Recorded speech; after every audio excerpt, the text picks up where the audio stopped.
In early 2026, the Middle East once again became the center of global tension. Missiles crossed borders, drones filled the skies, and world leaders warned that the region was moving dangerously close to a wider war. At the center of this crisis was the powerful nation of Iran, a country that has played a major role in Middle Eastern politics for decades. For more than 30 years, Iran had been led by its powerful supreme leader, Ali Khamenei. Under his leadership, Iran developed a strong military presence and built alliances across the region. But during the escalating conflict, something unexpected happened. Reports began spreading that Iran's supreme leader had died during the war. His death shocked the nation and created a sudden leadership vacuum at the very top of Iran's government. Within days, a new leader emerged, Mojtaba Khamenei, the son of the former supreme leader. The world immediately turned its attention to Iran's new leader. Analysts, diplomats, and political experts all asked the same question: would the new leader choose peace, or would he continue the war? Shortly after taking power, international leaders began pushing for a ceasefire. Several countries called for negotiations, hoping to bring an end to the conflict before it spread further across the region. But Iran's new leader made a decision that shocked many observers. He refused to accept the peace deal. To understand why, we must look deeper into Iran's political mindset and the pressures facing a new leader during a time of war. The first reason was national pride and revenge. Inside Iran, many people believed their country had been attacked unjustly. Military strikes had damaged cities, destroyed infrastructure, and killed both soldiers and civilians. For many Iranians, the conflict was not simply a political dispute. It was a matter of national honor. The death of their longtime leader only intensified these emotions. Accepting a peace deal immediately after such a loss could have been interpreted as surrender.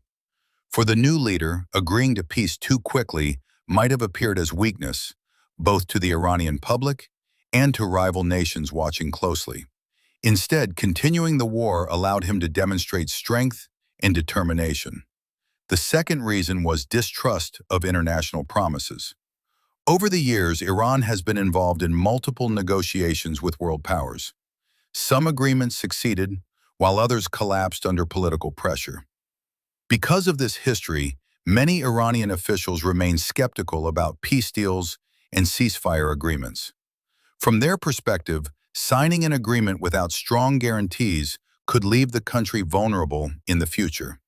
The new leader reportedly believed that accepting peace too early could allow opponents to regroup and strike again later.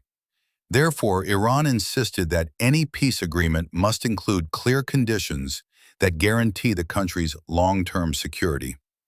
The third reason involves strategic leverage. In many wars throughout history, leaders have continued fighting not because they want conflict, but because they want stronger bargaining power at the negotiating table.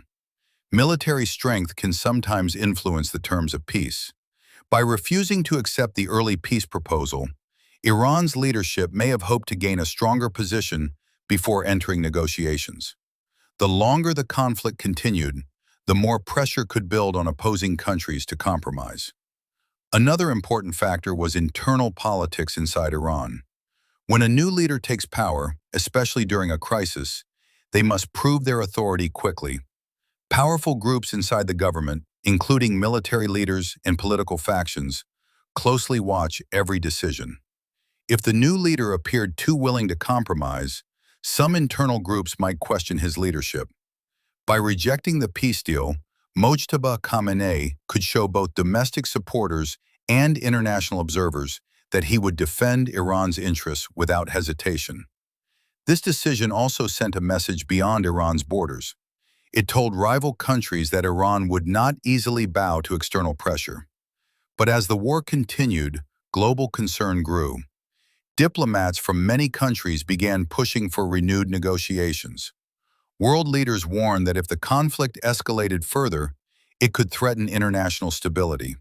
Some feared the war could disrupt global energy markets, damage trade routes, and create wider regional instability. Despite these fears, Iran's new leader continued to stand firm on his position. For now, the war continued. History has shown that many wars begin with leaders refusing peace, only for diplomacy to eventually bring both sides back to the negotiation table. The question now facing the world is not simply why Iran's leader rejected the first peace deal. The real question is whether the conflict will continue to grow, or whether future negotiations will finally bring an end to the fighting. Because sometimes the course of history is shaped by a single decision made at a critical moment.